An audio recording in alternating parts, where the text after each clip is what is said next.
Hi everyone. It's been a while since I've gone live. I know I'm supposed to do it more often. To talk to you guys about credit, give you some tips and trick, but I've been lacking. So I'm back again, and today I'm going to talk about collections. What I think you might not know about collections, and hopefully it might be able to help some of you. So for those of you who may not know what collection is, or you are not sure the definition of it. So when if you're in the US and you have either credit cards, loans, line of credit, you owe the banks money, right? And you fail to make the payment. It usually go to, like, on your credit report it will show that you're late on your payment. So it goes from 30 days late, 60 day, 90 days, 120 days, 150 day, 180 day, and then by this point the bank gives up trying to collect your money, because they realize that at this point, to them it's better off they just sell that account to a third party to collect your money, and they sell it with a really cheap price. So there are two ways that your original account from either a credit card or a loans or line of credit goes to a collection. So the original creditor, which is, let's say, the bank, might either sold the defaulted debt to a debt buyer or co-sign the debt to a collection agency. So let's say if you owe a credit card, let's say a Chase credit card, you have a balance of, say, 10,000, right? And you are not able to make a payment. It goes late payment, and after 6 months of late payment, at this point Chase give up of, like, trying to collect money from you, and Chase sell this credit card to a collection agency a really cheap price. So remember, you owe 10,000. At this point Chase will probably sell it for, let's say, $2,000 or $1,000.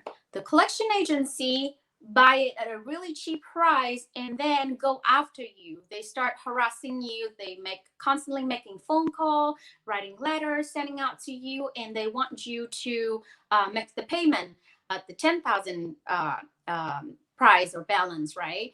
At this point, they won't want to negotiate with you, because remember, they buy the account at really cheap price, 2,000. So they say, okay, if you pay us 5,000 or 8,000, that would be fine. Then you don't owe us anymore. Now, the question comes up is whether or not paying off collection is a good thing, or whether or not paying off collection mean that it's going to constantly or immediately improving your credit score, right? So the answer is it depends. And why? Okay, I have this set up a little weird, but let's see. So let's talk about how collection affect your credit first.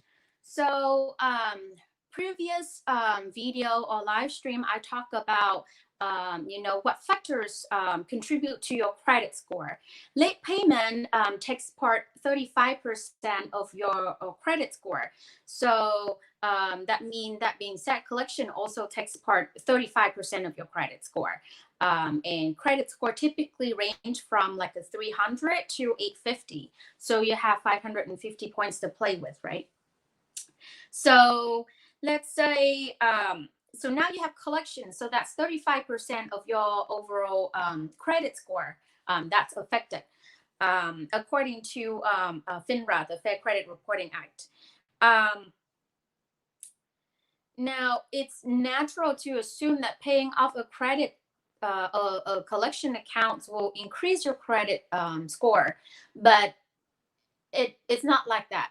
So when you have a collection account, the collection account stay in your credit report for 7 years, according to the Fair Credit Reporting Act.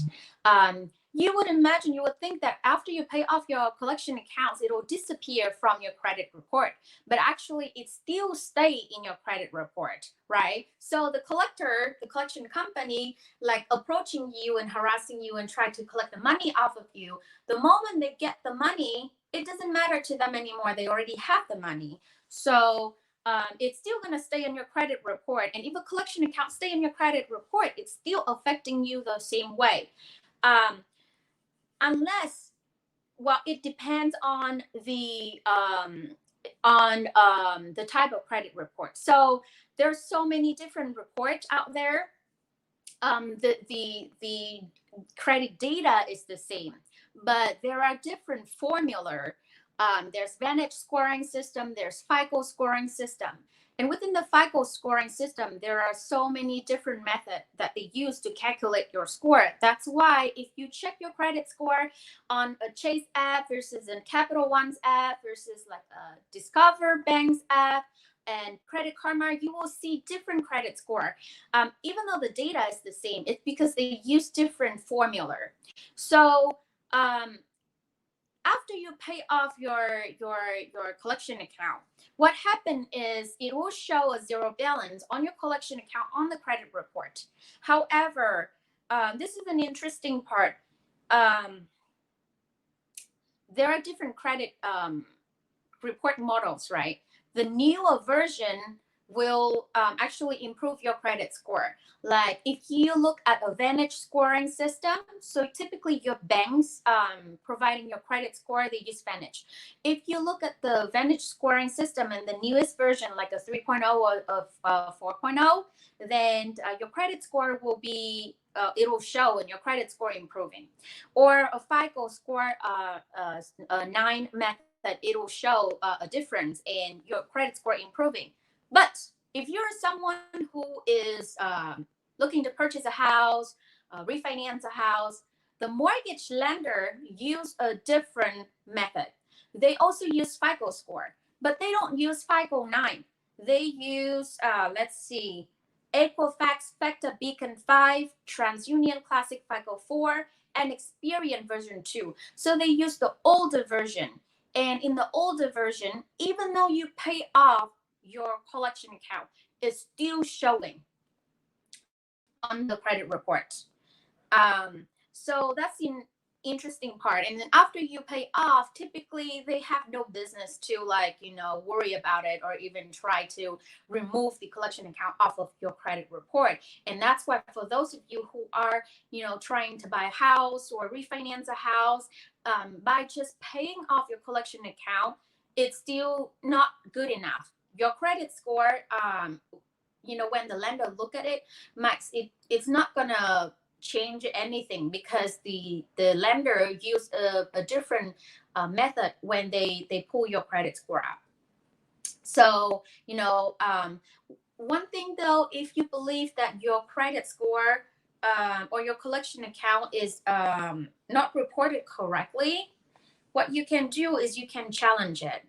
You can challenge the bureau and you can challenge the creditor or the collection agency and say, hey, this account is not reported correctly. This is not mine. So there are a few ways that you can challenge them. You can either go online, which I don't recommend you to go online and challenge them, because by going online, you actually waiving some of your rights, right? Or you can send a mail letter to them saying, hey, I don't owe this debt is not mine, things like that. So